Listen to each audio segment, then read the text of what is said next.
Hello and welcome back to my channel, Coyote Tarot. Today I'm doing a virtual response to LadyKnight of Avalon. She did a hashtag my tarot bucket list a few months ago. I want to say it was like 3 months ago. And ever since then, I've been making notes about what my tarot bucket list is. And I've been adding to it over time, and actually some of them in the 2 to 3 months that it's taken me to compile this list, some of them have already kind of changed in that 2 to 3 month period. So it's already interesting. So I think it'll be interesting to revisit this later on. But right now, let's just talk about my list and what I've got started so far. My first one is to create a tarot reading space. This is where I do my filming, and it used to be where I do my card pulls. However, this space has just exploded with stuff. The more tarot related things I obtain, they go to this space. And I'm slowly running out of space in this area. So lately I have found I've just been pulling cards in bed at night in the evening, and it's actually working very well. Like normally I'll just pull 3 cards and ask the cards if there's anything they want to tell me, and the cards that I'm getting are fantastic. I used to think that to mentally get in the headspace of pulling tarot cards that I should be in a dedicated space, if that makes sense.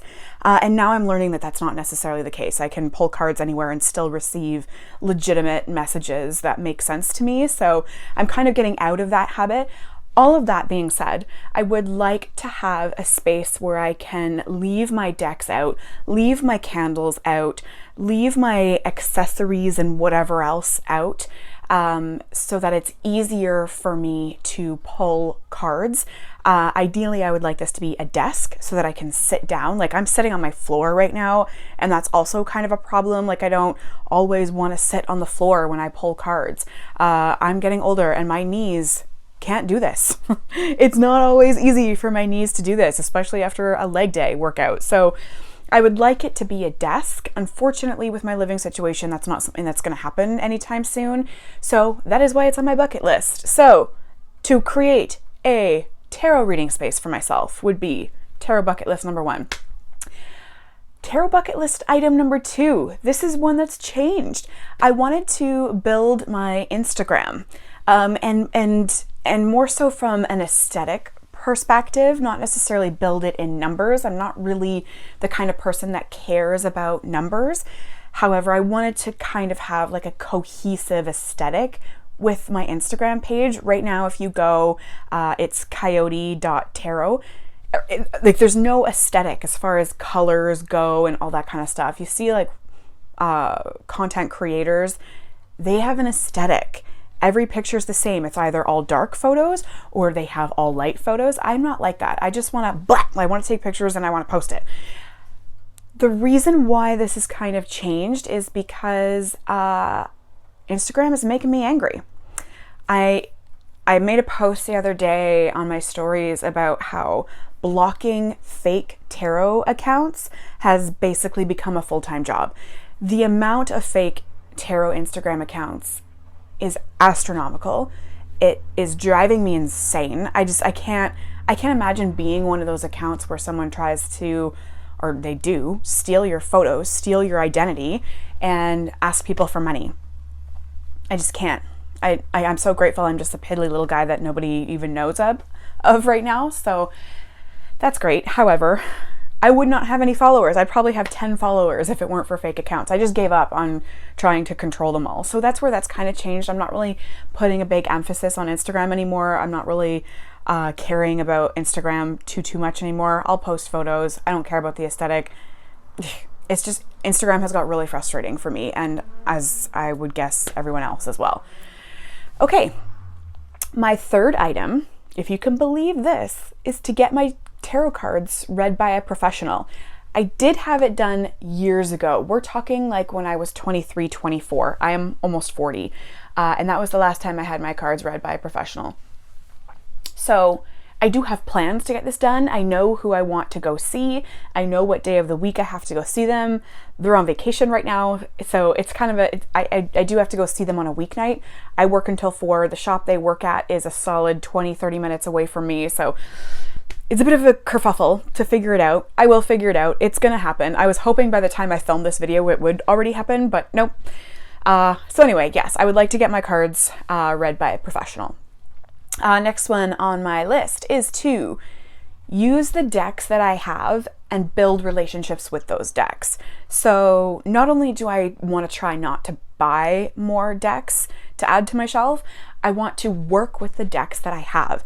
I love the decks that I have, but I don't work with them frequently.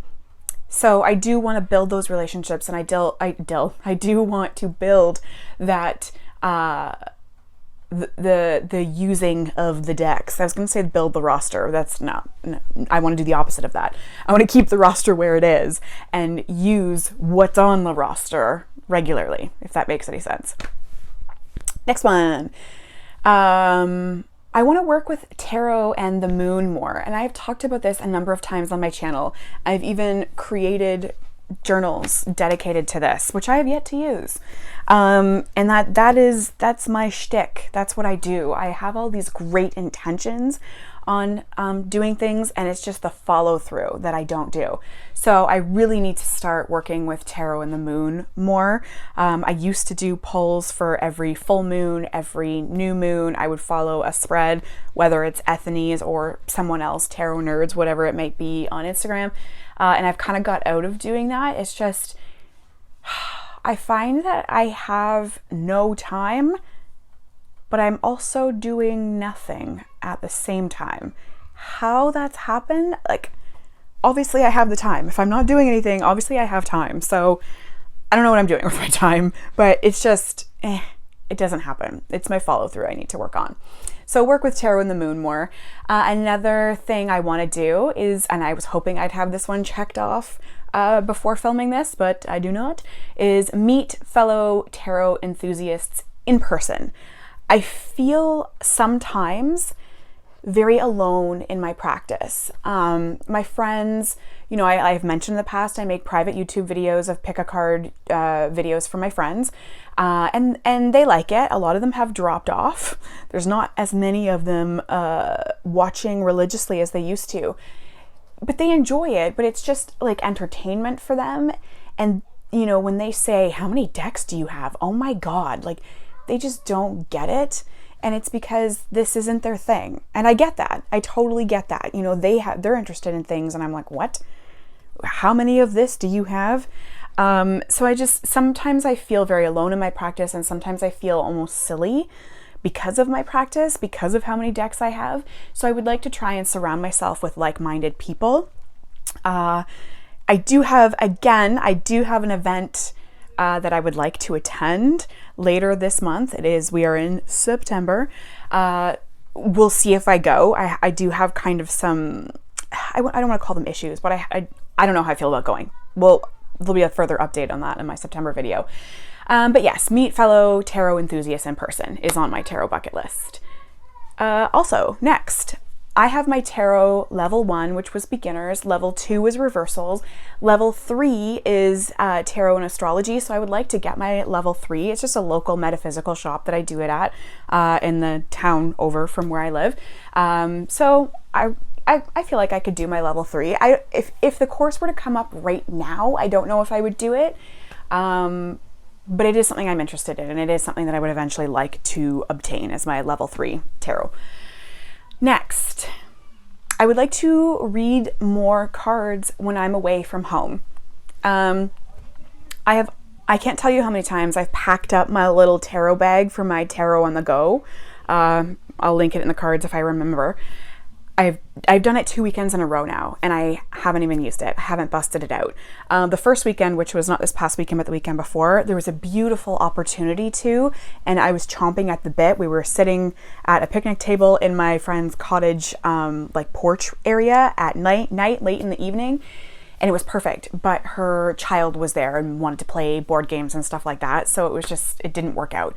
But I would like to, not even just in group settings, but with myself personally. Like when I go away for the weekend, if I go visit my grandma for the weekend, who lives 2.5 hours northeast of me, I don't love reading tarot in her house because I feel like it's a little bit disrespectful. She feels it's evil. Her mother, my great-grandmother, who I was lucky enough to know, also felt it was evil. So I feel a little bit disrespectful doing it in the house, but maybe outside I would do it. So yes, that's another item on my tarot bucket list, is to read more when I'm away from home. Another one, and this one I've discussed in the past, is to learn Lenormand and Thoth. These are not urgent things on my tarot bucket list. They are things that are kind of happening slowly, just as a byproduct of some of the decks I'm purchasing. Like, yes, I've purchased Lenormand decks and I've purchased Lenormand books. But with Thoth, there's some decks that I own, some tarot decks that I own that kind of have that information incorporated into it. So it is kind of happening naturally. And I do enjoy that. So I'm not in a rush to learn Lenormand and Thoth, but it is something that is kind of starting to come to me on its own, which is great. Next. So this one kind of goes with work with tarot and the moon more. I want to find a way to journal my taroting, my tarot card pulls, and moon associations. And I want to find a way that works with me. So that was where the creation of this Chic Sparrow notebook came in. So I have a notebook for the moon and moon phases and what kinds of things you're supposed to work on when the moon is in a particular sign. And then I've got my book that is supposed to be my reading book, like my card pull book. And then this is my YouTube planning book. So I do have a setup. Have I used it? No. When did I start this? I started it in July 28th. And that is my first and last entry. So follow through. Work on my follow through. What do we got? I would like to develop a morning routine with my tarot practice. I love the idea of pulling cards in the morning to get an idea of how your day is going to go, or a heads up for your day. This is something that I did used to do when I first started tarot. This was how I learned. I would pull one card every day and look up the meaning, study it, and then come back that day and just kind of evaluate how that card might have popped up throughout my day. I have not done that since then. I find I'm not a morning person. I wake up at the last possible second in the morning before getting ready for work or before leaving for work. So I would have to actively dedicate time to this. And again, with my reading space, like I'd have to like clear a little space off my floor. I'd have to sit down on my floor. I'd have to clear a place to put the cards. So that's just not happening for me right now. So I would like to somehow develop a morning routine with my card pulls. So that's on the tarot bucket list. Another one is to find my tarot deck, the one that I want to use all the time that I just can't get enough of. And every deck that I buy, I'm like, this is going to be it. This is the one. This is the one that's going to be my tarot deck, my soul deck. And it's not. It never is. Why? I don't know. Who knows the answer to any of these questions? It's just, I don't feel called to, like, it's not, I haven't found that deck yet. Long story short, I have not found that deck yet. I would love to. And I just keep buying these decks thinking this is the one, this is going to be it, and it's not.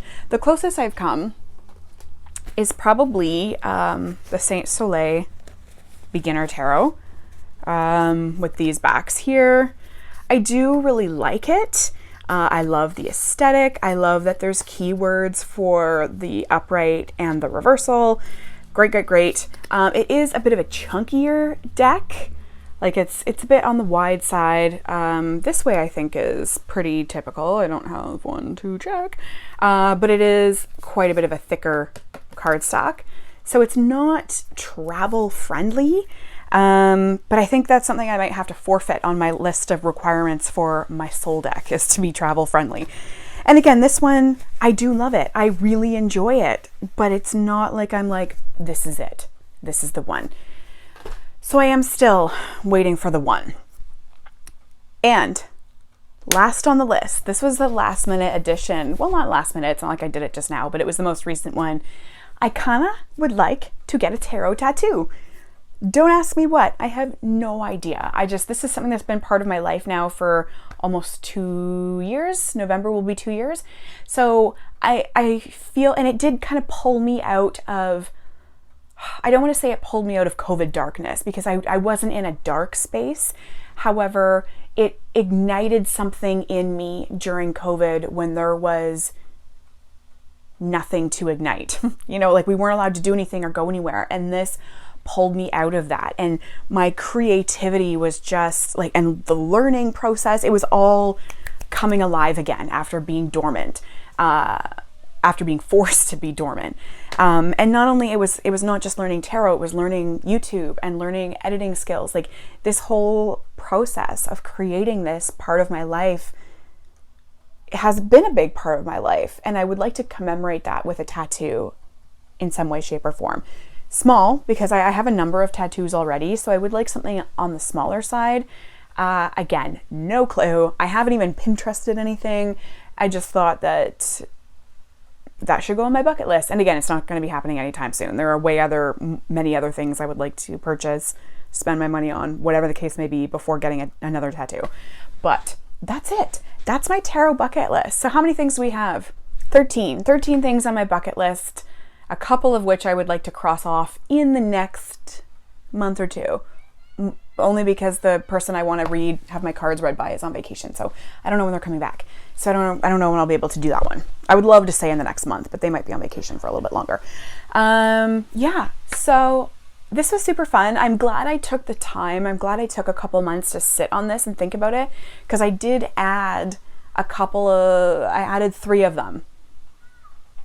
Since I decided I wanted to make this video. So I did add a few more.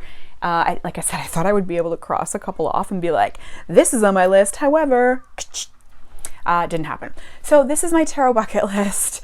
Long story short. So it was LadyKnight of Avalon who started this, I believe, and the hashtag is my tarot bucket list. And that's it for me, folks. So I'd love to see your responses to this. Or if you have any ideas for tarot tattoos, let me know. And I will see you when I see you.